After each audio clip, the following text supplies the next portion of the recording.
Hi, everybody. Welcome to the Meet the Makers series. My name is Elizabeth Daly, and I am the Executive Director of the National Foundation of Swallowing Disorders. Our goal with the Meet the Makers series is to offer our community access to those who have created products for the swallowing disorder community. This series is not meant to be promotional, but rather informational. We want to give you access to the creators of these products to ask your questions, learn more about how the products can help people with swallowing difficulties, and make connections so that your voices feel appreciated among our industry partners. We thank you for joining us this evening and hope that you find this series to be helpful. Thank you to those of you who have made a donation upon your registration and to those of you who are members of our organization. It's only with your financial support that our community is able to further our mission. If you have participated in our NFOSD webinars previously, you're likely familiar with our system. You will be muted throughout the presentation, but are encouraged to ask questions at any point during the presentation. You can do that by typing in your questions in the question box.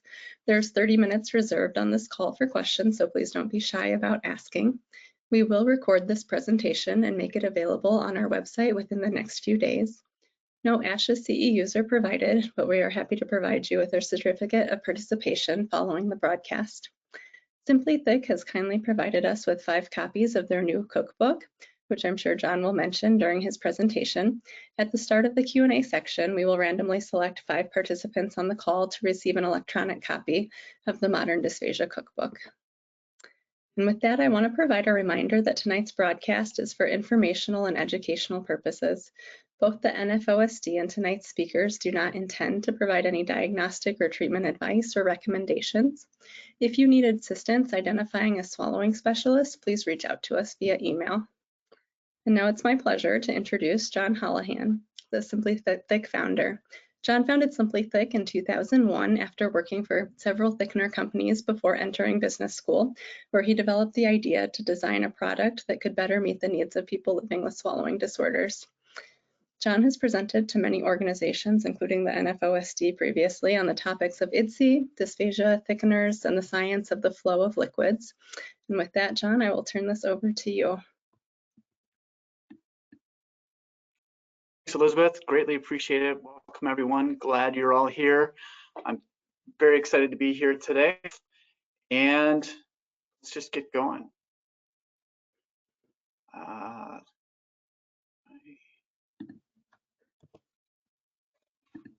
Trying to share my screen. Did I do it?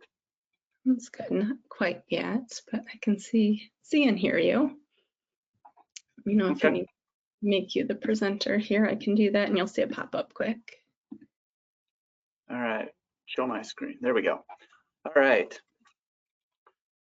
Let's see. There we go. Yep, now I see it. Perfect. Here's our plan for tonight. We're going to talk a little bit about who's here, both me and you. I want to know about you as much as possible. And then I'm going to talk about the International Dysphagia Diet Standardization Initiative, because that really drives a lot of the things that we're doing today at SimplyThick.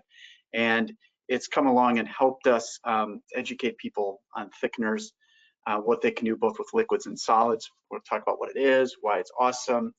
We're going to talk about how to make IDDSI compliant foods. And we're going to center our discussion tonight around the use of extremely thick stock. And then I'm going to show you what I mean by that, processing food down through the IDDSI diet levels, both chicken and carrots. I'll thicken some liquids because, hey, that's what I do. And then at the end, we'll have some time for questions. So first thing we're going to do is just find out a little bit more about you. And Elizabeth, if you put up the first question asking which of the following best describes our audience tonight.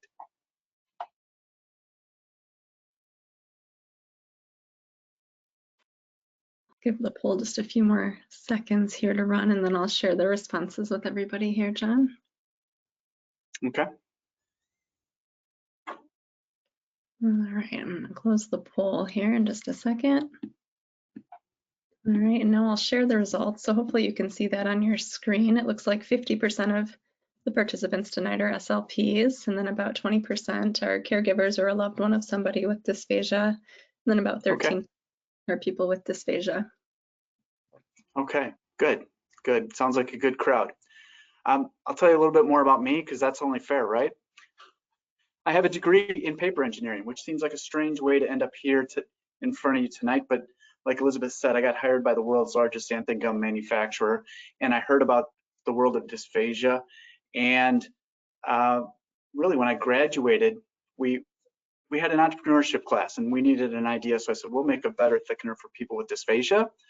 And my classmates said, we don't know anything about that. And I said, that's not that big of a deal. We can figure that out. And we started looking into it. And really, at the end of my MBA, I had two choices. I could take a very nice job with a Fortune 500 company, or I could start this little business. And I think in the end of the day, my wife and I, what we decided was that if I took the other job, I would always wonder about this dysphagia thing. But if I did the dysphagia thing, I'd probably never wonder about that other job. And so we did in 2001. In May of 2001, actually, we started the company. We had our first child. My wife quit her job, and we turned down that job offer. And I always say we because it was definitely a joint decision. And one little unknown fact about me, or not well known, is that I have a hobby of making homemade soap out of bacon grease. So that's just kind of one of those silly things that happens when you have a chemical engineer in the house. I am married to my college sweetheart, and you can see the family photo in the upper right there, where all three of our kids are, and my wife, and we're showing off our fandom for the St. Louis Blues. We have one girl and two boys are our kids, and we've hosted 2 exchange students and 14 dogs. I'm an active Boy Scout leader. In fact, this morning I woke up on a cot at Boy Scout camp and drove back here to be here with you guys tonight. And the picture on the lower right is showing me and my 2 sons at Philmont Scout Ranch 2 years ago. And for all of the work I've done with IDDSI, I am an inaugural member of the IDDSI Hall of Appreciation. So before we begin talking about IDDSI, I thought I'd ask you a little bit about how familiar you are with IDDSI. And Elizabeth will put up the poll again. Poll is launched, and I'll give people just a few seconds here to respond to that, and then I'll share the results with everybody.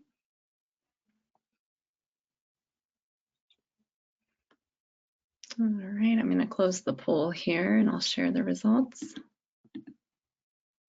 So it looks like 50% know all about it, 14% have never heard of it, and 35% or so are somewhat familiar with IDDSI. Okay. For those of you that know all about it, this might be a little bit of a review, but for those of you that never heard about it or are somewhat familiar, I'm just going to cover a couple things just so we're all on the same page. And the big question we always talk about is why did IDDSI come about? Why did the International Dysphagia Diet Standardization Initiative come out? And it's all about patient safety. On the right-hand side of the screen, all of these are case reports from coroners of people who choked and died when they were served the wrong food. And in a lot of cases, when the people who compiled these looked at it, it was simply a matter of miscommunication. So IDDSI was really founded around the idea that choking incidents occur all across ages, across all sites of care and around the world. And you'll see here that there's actually somebody who's 95 years old and somebody who's 9 months old on this list. And so getting the communication correct so that what an SLP tells a patient they need to eat and drink at home, and giving them the tools on how they can do it, be sure that they're serving exactly what is the best thing for them is what IDDSI is all about. And so I call this IDDSI's prime directive. It's safety through common terminology for all ages in all care settings and across all cultures. And that really is what IDDSI's always done. And right here is the IDDSI pyramids. The pyramids are 2 sets of triangles. On the left, you have the foods, and on the right, you have the drinks. And just to help you understand what they're trying to do here, the base of the food triangle on the top there is regular food, and the base on the drinks on the right is thin liquid. So you have regular food and thin liquids on there, and then everything in between. So as you go down the food level, just think about it as if you were chewing a piece of soft meat or something like that. You begin to chew it, and it's easy to chew food. Then you break it down a little bit in your mouth, and it's soft and bite-sized. And then you get down, and when it's almost ready to swallow and it's mixed with your saliva, that's really close to what we call minced and moist. And when it is basically ready to swallow, it is pureed. If you hold it in your mouth for a while, you can get down to a liquidized status. And that would be how the foods are, is if you just think about it as how you chew food, how you process it naturally. That's kind of what they're mimicking here. And the key is that people will have a swallowing difficulty, and what you're trying to do is meet what they can do with the food, kind of pre-processing it in the kitchen, and then allowing them to finish as much as they can on their own. So that's how you kind of end up on those different levels. On the far left, you'll see something called transitional foods. These are things that change consistency in your mouth. So it could be an ice cube, it could be ice cream, it could be something like a Cheeto. And so these are things that change texture as they're in your mouth. That is a separate evaluation. And even though it shows it kind of going down to just minced and moist here, it can go down into any other level. That's just kind of where they drew the shape. There's no hard and fast line there that says if it goes beyond a minced and moist in your mouth, then it's no longer a transitional food. It's really meant that because a lot of them will go all the way down to a liquid in your mouth. Then when you talk about the drinks, the first thing to understand is that in the US, we used to have 3 levels of thickened drinks. We called them nectar, honey, and pudding. And when IDDSI came out, they added a 4th one called slightly thick. And they found that around the world, nectar, honey, and pudding did not have good universal translations. So they went with this gradient scale of slightly thick, mildly thick, moderately thick, and extremely thick. And 5 years into it, I'm almost used to it now. So it is a bit of a change for those of us that have been around for a while, but it does make sense because it's very easy to kind of figure out where all of these fit together.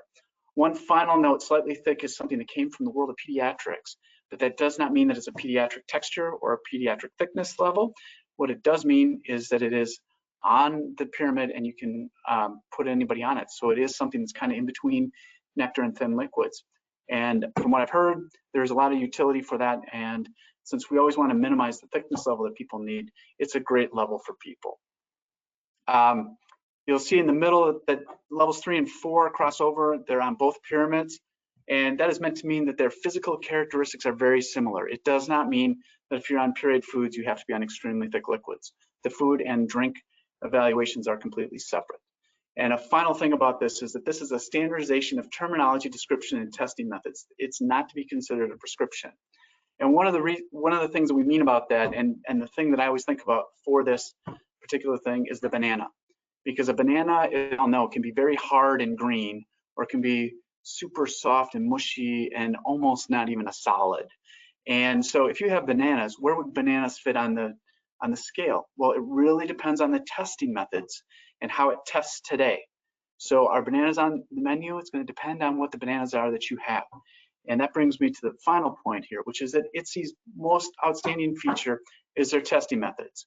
So whether you have 2 syringes to test your liquids, or you have the IDDSI funnel, the syringes are on the left and the funnel's on the right, and a fork and a spoon, you have everything you need to test all of the IDDSI testing methods at home. So you can evaluate the food that is being served to somebody with dysphagia right there at home and make sure that it meets the standards and the levels that IDDSI has included in their testing method. And so that's what I find one of the most outstanding things about IDDSI is that you can always find out where your foods are and your liquids. And it clears up that communication problem, especially between the clinician and somebody at home, so that people get the right thickness or the right food. So finally, one last question about you guys. If you work in a facility that prepares meals, have you implemented IDDSI?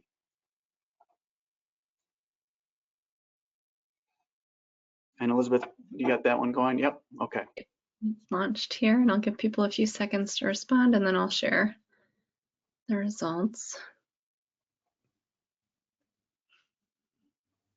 So this question might not be applicable to everybody on the call, but for those of you that do work in a facility here. All right, I'm going to close the poll. And I'll share the results, and it's an equal third among each response here. So a third of people have not implemented them, a third have somewhat implemented IDDSI, and then a third have fully implemented IDDSI. Great. I love it. I love it. Okay, so I'm going to stop sharing and we go to the webcams. And I'm going to talk to you a little bit about how I handle all of this stuff, because IDDSI presents a lot of different things for us.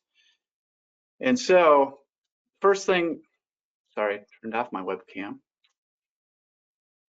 First thing we want to do is I'm going to talk to you about extremely thick stock. And the reason that we always start all of our discussions around IDDSI at extremely thick stock, because it is kind of the foundational thing that we found when we were starting work on IDDSI. During the pandemic, I had 20-something salespeople sitting at home without much to do. And what they were doing, I mean, they didn't have a lot to do, so we started having them work on recipes and converting our recipes from the old style to IDDSI. And so what we began to find is some tips and tricks and all these kind of things on how to make food that would comply with IDDSI. And we began to find some things that were very consistent across different things with people. And then the other thing that happened to me is during this time frame, my daughter was put on a soft no chew diet. And while she was on this soft no chew diet, I was given a photocopy of a photocopy of a photocopy showing me the foods that would be appropriate, but there was no good description for it. There was no good testing methods. There was nothing for me, and an expert in food and food thickeners and dysphagia, to really rely on to help people understand how to do this at home, and in particular, how to take food that we made at home and process it into dysphagia diet food. And so all these things came together, and I was looking on Amazon one day and I went, you know what? What if we wrote a cookbook about IDDSI standards, all these techniques we're finding out, and we focused on the home user? And that was kind of our aha moment a couple of years ago. It resulted in this crazy thing, Modern Dysphagia Cooking, which is a book really written towards the home user, showing them how to process food at home into things that comply with IDDSI. So it goes from that photocopied handout, or even the handouts on IDDSI's website, to a really hands-on direction for people and how to do this and how to do it at home. And so that's where we always start with extremely thick stock, because what it does for us is you have this really thick liquid. When you add it to a food, it does a couple things at the same time, which is kind of amazing, because it's so thick. When you put it into a food like carrots or broccoli or something like that that has a lot of loose liquid, when you mix it in there, it sops up that loose liquid so you don't have anything dripping. It holds it all together. At the same time, you can add it to the food processor when you're processing things, and it helps lubricate and help you process it down into puree. So I'm going to show you all that, and I'm just going to start at the beginning. What I'm going to start with is I'm going to show us how to make extremely thick stock, and what do I mean by that? And there's really not anything terribly magical about this. We happen to have 16 ounces of extremely thick stock here, and I'm just going to take out of my, it's 1 pump stroke per ounce of liquid here, so I have to add 16 strokes.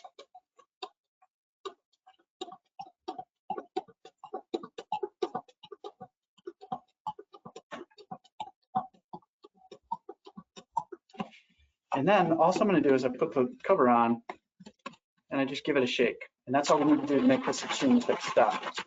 It'll take a few moments to set up while we're doing the next thing, but that gives that basic liquid that shows us how to process things and get them down into consistency we're looking for. I want to just move this so I can make sure that I can see what you guys are seeing. So let's start with chicken. And I just grabbed some chunk chicken and I cooked it, and I want to show you, we can start at the beginning. I'm going to do the overhead camera here. And what I have here is a training cutting board that we developed as we were doing this, because we found this was just easy to help train staff. So I have soft and bite-sized, minced and moist and pureed here, and it shows us how to do the particle sizes, but it also shows us the important test here for each level. And as I said, fork and spoon, they're very easy to do. So I'll grab my knife here because we'll start with soft and bite-sized. And really, when you're doing soft and bite-sized, you just want to cut it down so you're in the right size. So I can check here and see that's too big, and we just keep going. And there's not a lot to making soft and bite-sized. It's pretty easy, but then you want to test it, right? Because IDDSI is all about the testing methods and making stuff to the right tenderness. And these are all, that one probably needs a cut, soft and bite-sized. So I grab my fork and I can see that I can cut this, and I push down and that passes. So this would be an appropriate soft and bite-sized food for somebody. But then if we wanted to make it into minced and moist, then we bring in our food processor. So with the food processor, I'm just going to add all of this. Spatula.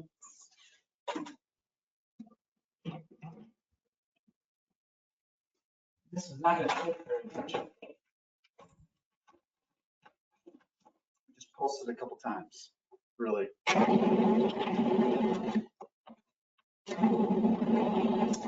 Now stop and kind of check this, make sure all the big pieces got moved around. And making minced is easy, but what we'll see, process it just a little bit more, not all of that got chopped up.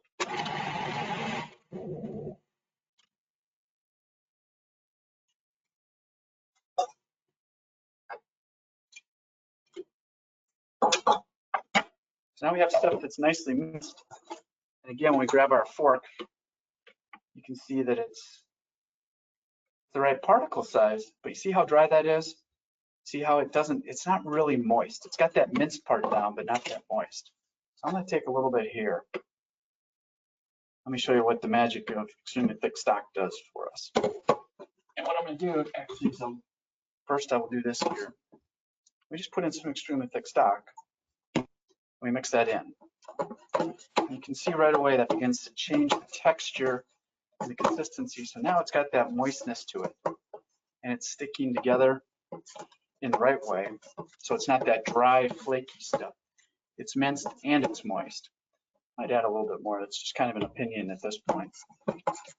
And then we'll put that back on our training cutting board and we'll see how it does on the test.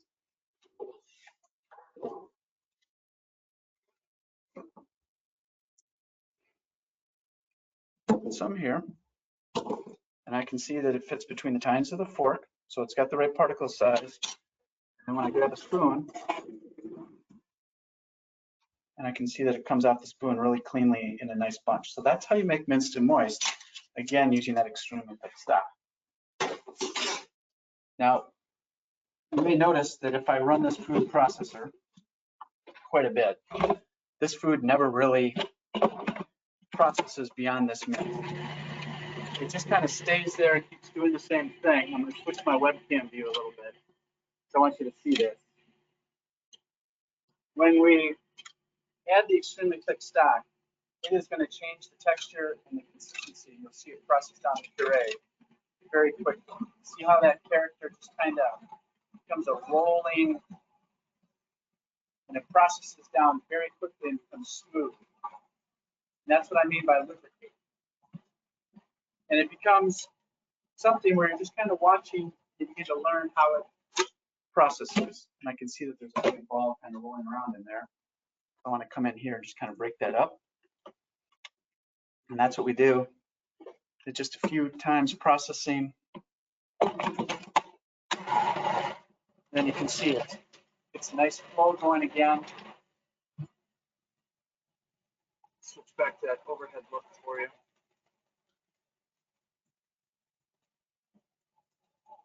And we can stop. And now we have a nice looking puree in here.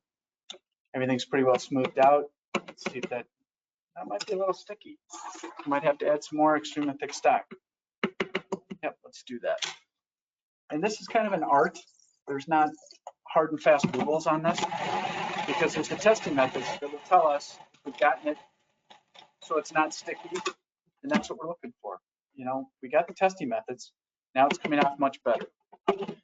And it's not anything to panic about. It's just a very simple process as we process this down. And then you can see, we have a scoop here. Now we have a puree. And so you can see the different texture sizes, hopefully.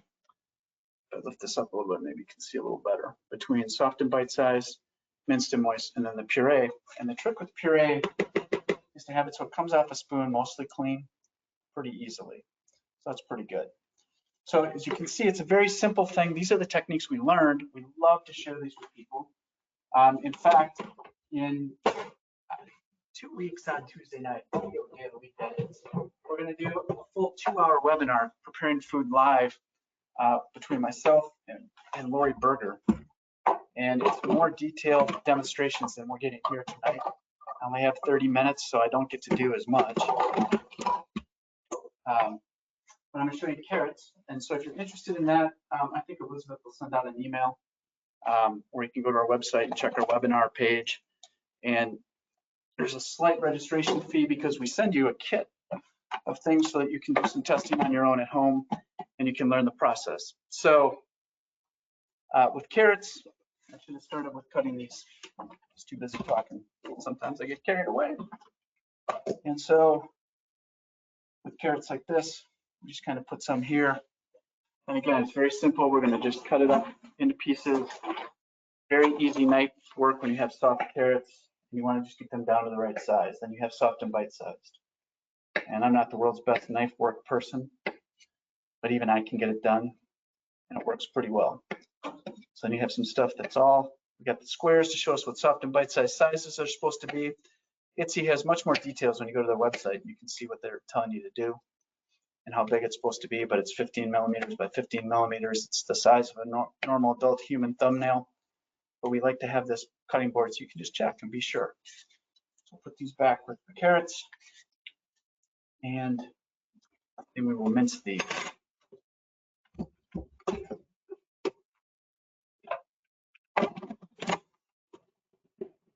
Mincing carrots is pretty quick and easy. Just gotta stop and scrape down the sides once probably. And I can see that there's still some big chunks in there. Kind of stuck up there. So it's just an iterative process, very simply, of how to process these foods. And then that pretty much gets us there. We'll take a scoop out and take a look at what they look like. So once again, we have these that fit between the tines of the fork. They're smaller than those. And carrots come with natural juice, so they kind of stick together very nicely without any added extremely thick stock. So each food you're doing, you're learning the process, you're just evaluating things with your eyes as you go. And once again, let's do that side view so you can see what happens when I add the extremely thick stock. As this processes down to, as you can see, it's not really moving, it's not really processing the puree liquid to it. I can hear the sound from, I don't know if you can see it as wonderfully as I can, but that's all it takes is you add a little bit of that extremely thick stock, it lubricates it, it makes it so it all kind of holds together, and then it processes down to even those smaller particle sizes. Very simple processes, very easy to do. And this just happens to be one extremely thick liquid I happen to use.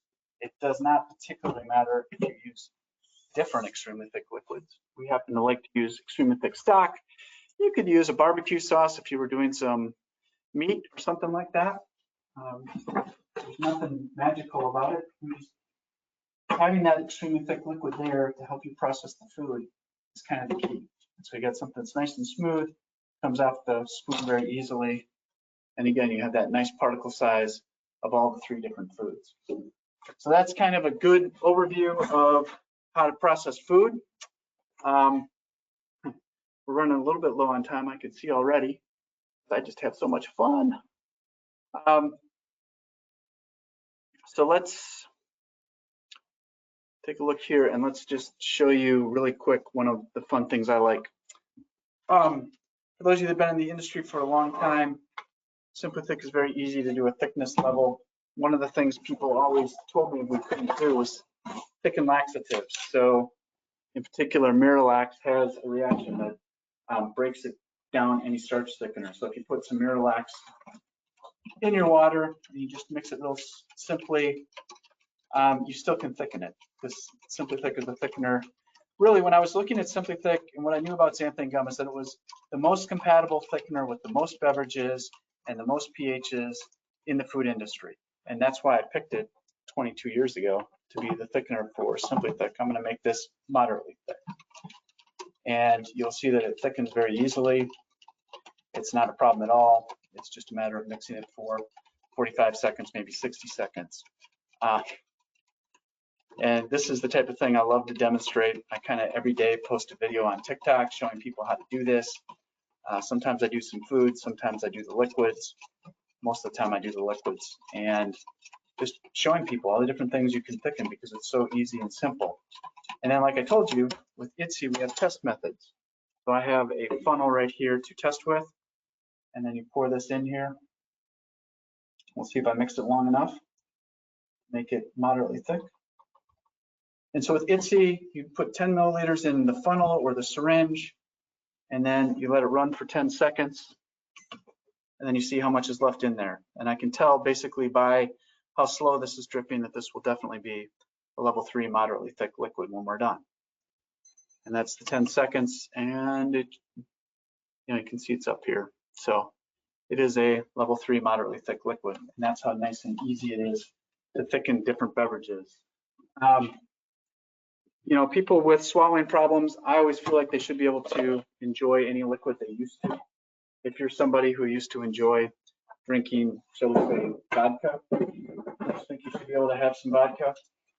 Now, I often get, like when I do this on TikTok, people are like, oh my God, you thickened 4 ounces. Well, you can store this, but 4 ounces is a nice dose to use because that's how the pump is generally calibrated. So we'll just try and make a mildly thick vodka for you. And it mixes really easily. Again, it'll just take 30, 60 seconds, and then we'll test it. And then, Elizabeth, after this, we will turn it back to you, and you can moderate the questions, because I think it's been about 30 minutes now. That sounds good, John.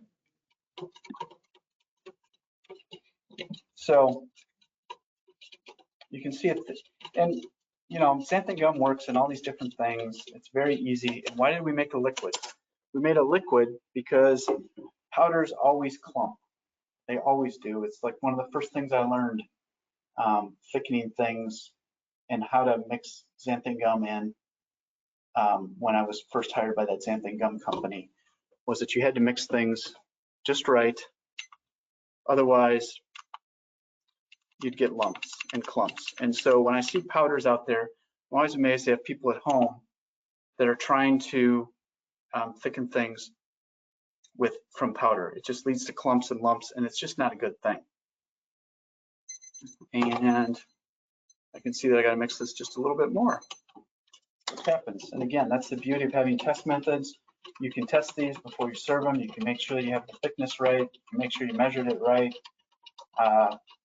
Sometimes you just need to mix and wait a little bit more. It's not that big of a deal. You just mix a little more and see how it goes. So when you make a liquid thickener, it thickens much more quickly. You don't get lumps, you don't get clumps. Most of the powdered thickeners will have in their direction something about waiting 5 minutes. And 5 minutes is a long time. If everybody else in your family is sitting there eating and drinking, and you're waiting 5 minutes for your beverage to be done. And see, I just didn't mix enough. I was too busy talking. So this time it's going to come out right in the middle of that range. And sometimes that happens when I'm getting carried away talking. So there's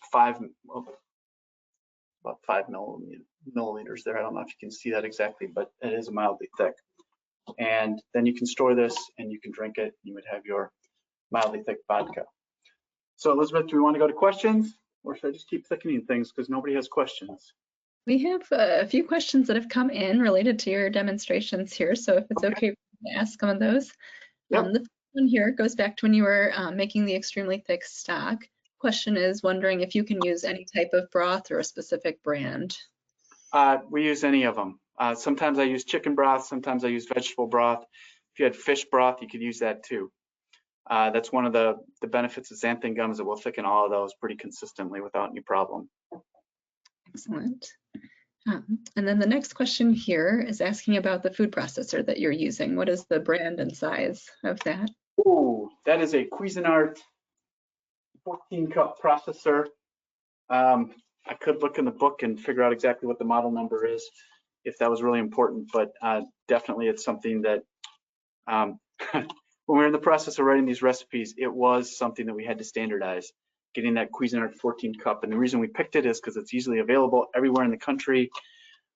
Before Bed Bath & Beyond went bankrupt, you could go buy them there.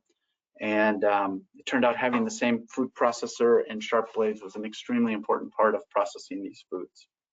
Yes, and that looks like a pretty industrial quality food processor.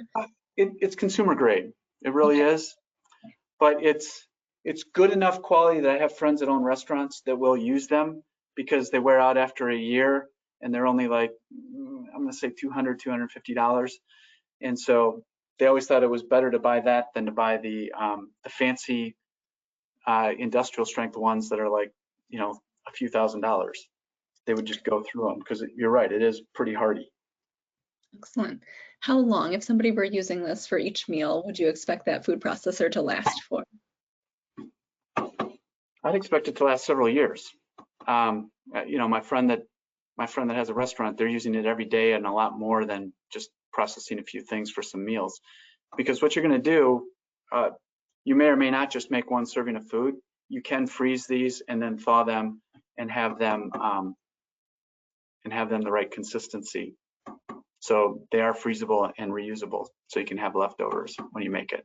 I have another question here, John, for you about thickening medications. If somebody has liquid potassium, do you know if SimplyThick will thicken that?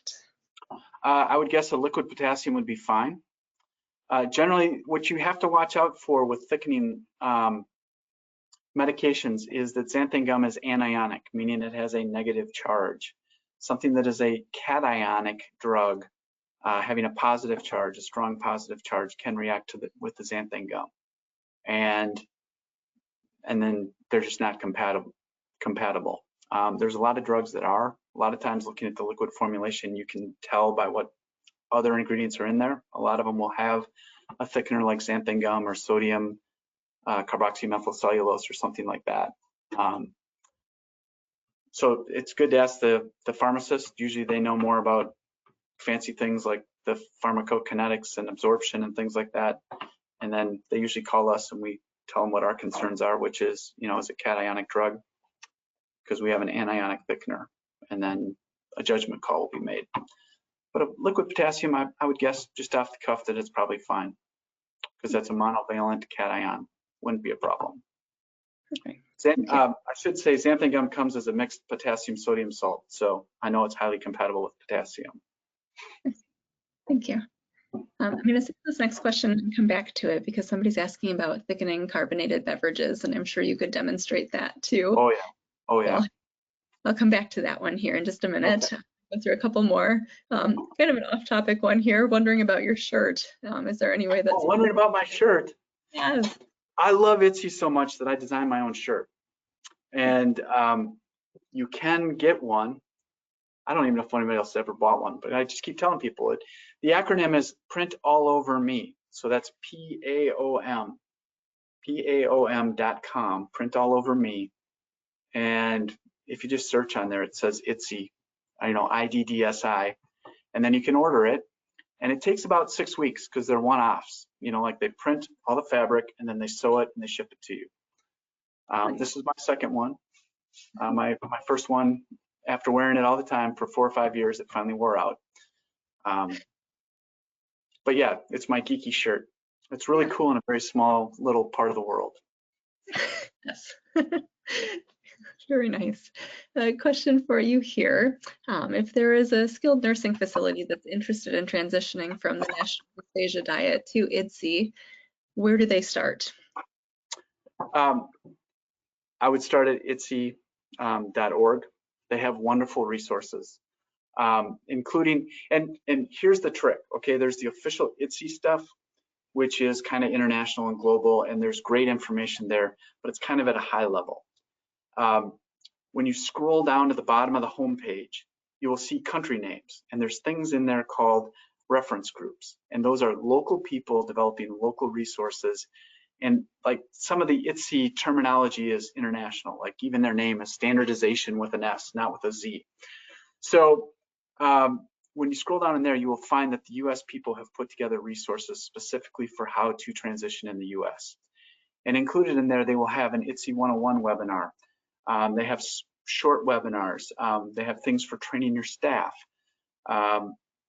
what to show doctors, how to approach your your administrator, things like that. So there's a lot of great local resources there that will help you with that transition. And remember, it's going to be about an 18-month transition period, 12 months to 18 months, because everybody has other priorities and it's just going to take time. Now, the good news is with these test methods, with the three things, the fork, spoon, and your funnels, you can just simply, the easiest way to begin really is to begin testing your food and see where it is. Grab a tray once a week, you and the dietitian, you and the speech therapist, or whatever small group, test your food. See what foods you're serving today that are going to have problems with IDDSI standards. And that's a great place to start because it'll help reassure people. Most places I hear are finding 40 to 50, 60% of their food is already meeting IDDSI standards. So it's not like you're going to do a 100% changeover. It is changing things on the fringes. And you start looking at different things and you find out different things, like IDDSI doesn't allow mixed textures. So I'm just going to show you this because it reminded me. You'll find things like applesauce. You can see there's all kinds of liquid leaking out of the applesauce. So what are you going to do with your applesauce is, if you just put in a little bit of thickener, you can make it so you don't have that separation. And these are very simple things, but until you know what the problems are, you can't begin to address them. So that's why I say begin with the IDDSI website, begin watching those videos, IDDSI 101, IDDSI 201, go to YouTube. They're 30-minute webinars. They're not long, detailed things. Excellent. Thanks, John. A couple questions here about where people can get the cutting boards that you showed and the testing funnels. We sell those on our website. These cutting boards, I think we sell them 2 in a package, basically because we have to mail them, and so it just sort of makes it somewhat cost efficient. The funnels, when Peter Lamb developed these are the official IDDSI funnels. I think right now I'm still the only place in America to get them. Or if you want to buy 100 at a time, you go to their website. I think Eat Safe Swallow. Go to the IDDSI website. It will show you, but you have to order 100 there. If you want to order a smaller quantity, again, you go to our website. There's 10 packs we sell. The reason we sell 10 again is because of shipping and freight. And I'm not making any money on these, even though they're like $2.50 each. That's just kind of the price I'm paying to get them. I told Peter Lamb when he developed them that we would distribute them, and because I have expertise in how to do that. And so I've been true to that and distributed them. Not going to get rich selling funnels, but you can order them there. I'm getting some pressure to try and offer them on Amazon, but that's a whole nother beast. So right now, go to SimplyThick.com and you can find the funnels. You can find the cutting boards as well. And these are just handy little training things. Or honestly, if you know a SimplyThick rep, call them. I bet you can talk them into giving you some. Excellent. Nice. Can you use any 10 milliliter syringe, or does it have to be a certain type? That is a great question. It has to be certain ones. And the key here is the length of the barrel. There's an international standard on the shape of the barrel or the shape of the nozzle, but barrels can be wider. And if they're wider, then this column is shorter. So you get less pressure. So it has to be 61.5 millimeters top to bottom here. And I didn't bring any in here, but IDDSI has little measuring cards, things that you can hold up there and see. Generally, there's a list of certain ones from BD that are compatible. Like Caremark syringe that you can get on Amazon, those are not. They're a little bit wider in the barrel. They're a little bit shorter. So the results on the fringes is where the results are different. If you got something that would normally test a 6, it's still going to be fine with the CareTouch syringe. But if you got something that's 4.2, it might end up different. So getting the right barrel is an important part of the process if you're using the syringes. Excellent. Thank you. A question here about thickening hot liquids and is there a different process for that? And at what time point should you be measuring the thickness? Okay, so there's not a difference in the process. However, there is a difference in how you serve it. There's no great guidance from IDDSI on this, but by definition, you are serving a beverage to somebody who has a problem processing things in their mouth. So we do not recommend that you serve this above, say, about 135, which is kind of cool for a cup of coffee. But me, with my healthy human swallow, I can sip. And when I do that, I'm incorporating air in there and I'm cooling that liquid. I also have good salivary glands, so my tongue is covered in saliva to help protect it. Somebody with a swallowing problem is going to have problems with those, and we don't want to cause burns in there. So when you serve it is a little more of the concern. And it would be nice to have really super hot coffee, but I don't feel comfortable telling people to do that. When you serve it is when you should measure it. The temperature you're serving it at the time of service is when you should do it. We've had some issues around the globe where people are making hot coffee at 170 degrees Fahrenheit and they try to thicken it and they say, wow, this is really not thick enough. And so they add more thickener, and then when they cool it down and it's time to serve it, then it's a little bit thicker, and they can have problems with that. I don't recommend anything above 135. You should have basically standard directions there. You might need to use a little more thickener sometimes, but it works great. It's just watch that temperature because you don't want to cause burns in the mouth. John, another question about thickening beverages or liquids here. You had mentioned thickening barbecue sauce earlier to an extremely thick consistency. Because barbecue sauce is already somewhat thick, do you still follow the pump directions for the amount of thickener that you add for extremely thick, or do you add less because it's already somewhat? Well, what I like is something like Sweet Baby Ray's. It's probably already extremely thick, so you don't have to add anything to it. But yes, if you're going to use a barbecue sauce that has some thickness, it's probably going to be a little different, but you can't really over thicken extremely thick. So if you added 4 pump strokes and it was super thick, it's still nice and thick.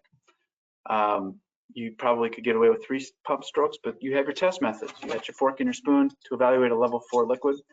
For IDDSI, comes off the spoon nicely, and when you pick it up, it doesn't drip or dollop continuously through there. It kind of hangs there.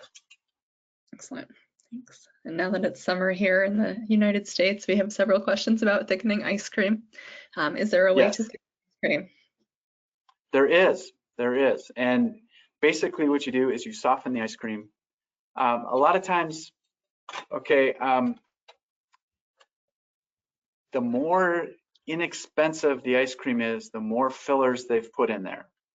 So first thing you do is melt it and see how thick it is.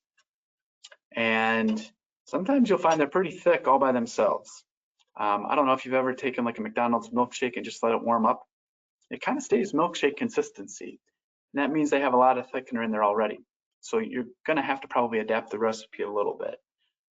However, generally speaking, if you take your ice cream and you add, I forget what the ratio is off the top of my head. There's a recipe on our website, and that's what I use. I just download it. But what you do is soften it. You run it in the food processor with some thickener in it, and then you refreeze it. But what I've done first is melt it, make that it's thin. So something like Haagen-Dazs is nice and thin. And again, because you're dealing with people with swallowing problems, you want to make sure that you're not getting things with a lot of chunks in them, because it needs to be smooth. So it's going to be your smooth flavors, your chocolate, your vanilla, things like that. And it actually makes a very nice ice cream when you thicken it and refreeze it. Excellent. And John, here I'm going to switch back to the thickening the carbonated beverages, if you're okay with that. You have time to do a short demo of that. And while you do that, in the chat box, I'm going to announce the recipients that were randomly selected for the cookbook giveaway. And again, that's an ebook. I will reach out to them and share the directions for how to download that. But I will announce the winners in the chat box here in a second while you thicken the carbonated beverages. So I'm getting set up, and let me switch the cameras for you.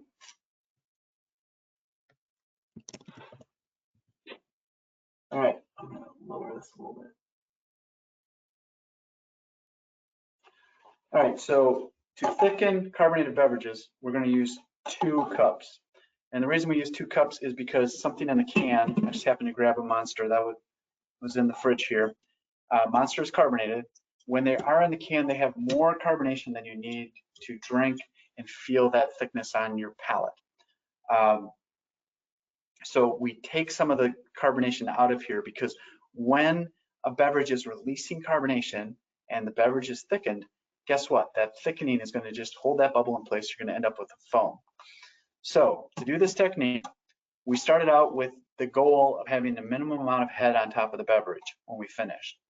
And we took all of the different methods that our sales reps were telling people to use all across the country, and we ran a design of experiments to develop the method that did this the best. And this is what we've come up with. First, you put your thickener in the mixing cup here. This is, I'm going to put in 2 strokes to be moderately thick. And then you open this, and we're going to pour 4 ounces in here, kind of with a good pour. We release some of that carbonation. Now remember, I said there's excess carbonation, because what the drink maker is worried about is that, you know, an hour after you drank it or you poured it, is it still going to have a little carbonation? So we get our 4 ounces there. And then this is one of the magic things we do, is we mix for about 5 seconds vigorously. 1, 2, 3, 4, 5. And the goal here is to release a lot of that excess carbonation. And now that we've released it, there's still enough there that you're going to feel it in your mouth when you drink it. But it has released all that excess, so you don't have as much coming out of solution as fast, so it doesn't turn into a foam. Then we very carefully pour from one cup to the other, so as to not create that head and the foam. And you know, people who are familiar with this in the industry, when you add powder to these, they just release the foam and they over foam. So to be able to do this and end up with something that's thick but does not have a head is awesome. So now we mix extra slowly.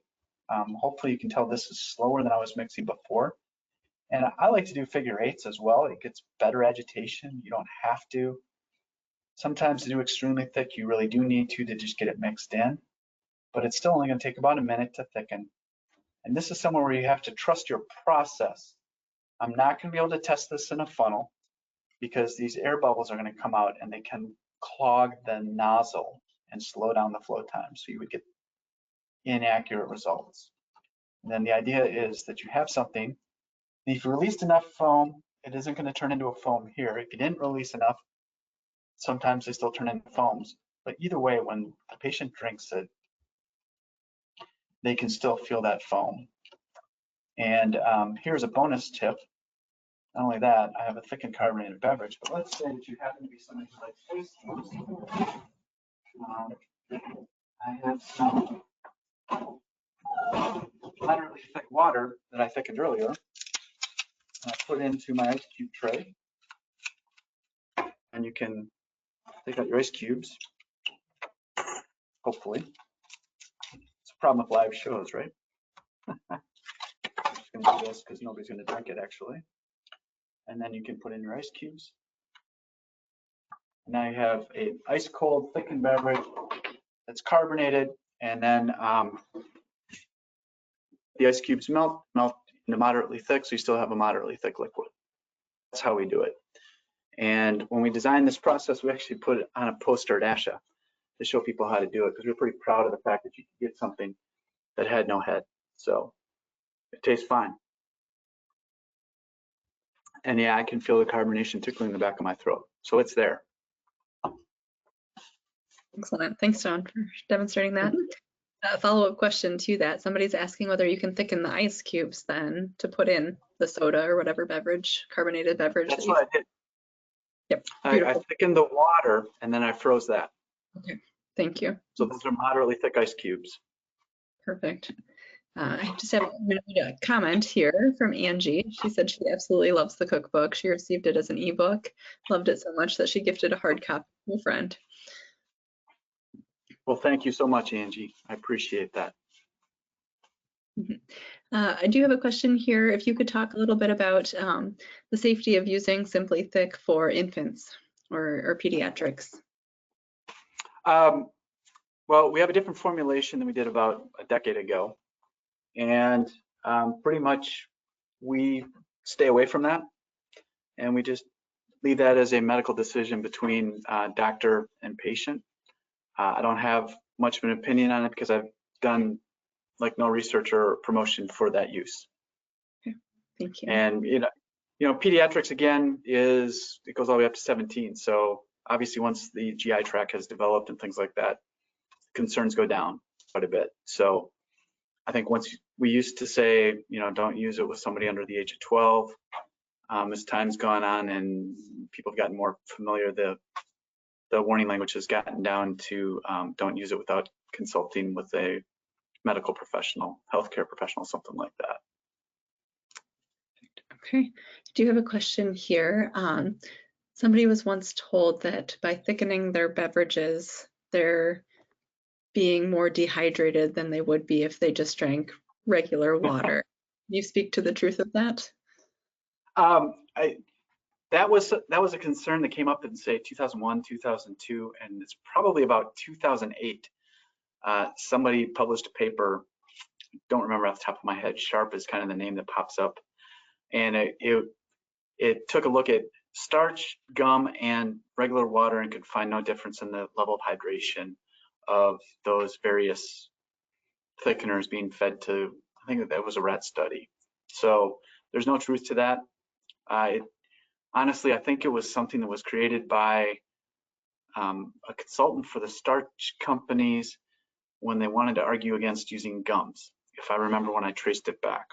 But there's nothing to indicate there's dehydration going on when you have a thickener. It does, a gum-based thickener is going to add fiber, and it's going to bulk the stool, which is a good thing generally. Excellent, thanks, John. All right, we're getting towards the top of the hour here, so I'll start to wrap things up. But if anybody had a question that we didn't get to or a question that you haven't had a chance to ask yet, please feel free to reach out to us. You can email the foundation, you can email SimplyThick. We would be happy to help answer those questions. I have reached out to the 5 recipients of the giveaway for the ebook, and I will reach out through email to give them the code for that by tomorrow morning. Following this webinar, I will send out a brief survey that takes less than 5 minutes to answer. We appreciate your feedback to that, and I will share that with John too once we've received that. But again, please feel free to reach out to us with any questions. And John, if there's anything you would like to add here for the closing, please feel free to do that. And I just wanted to thank everybody for their time and attention. Everything we do is trying to make things easier and to help people who are living with a dysphagia diagnosis, whether it's the liquids or the foods or whatever. If you have ideas, reach out to us. I know there's a couple people reached out to me this week that, we're always talking to people, we're always trying to make things better and trying to answer any questions you have. And it's always a privilege to get to show off some of the things we're doing. And I really thank you for your attention. Well, John, thank you. We appreciate you volunteering your time tonight and SimplyThick's support for the foundation over the years. And with that, we'll kind of wrap things up. Thank you, everybody, for joining us. I'll shoot you guys an email here in the next hour with the survey and hope that you will join us again. Our next Meet the Makers will be at the end of July, and we'll be featuring a speaker from Passy Muir, which designs speaking valves for patients that have tracheotomies. So we hope to see you in July. And with that, good evening, and thank you again, John. We appreciate your time. Yep, thank you so much.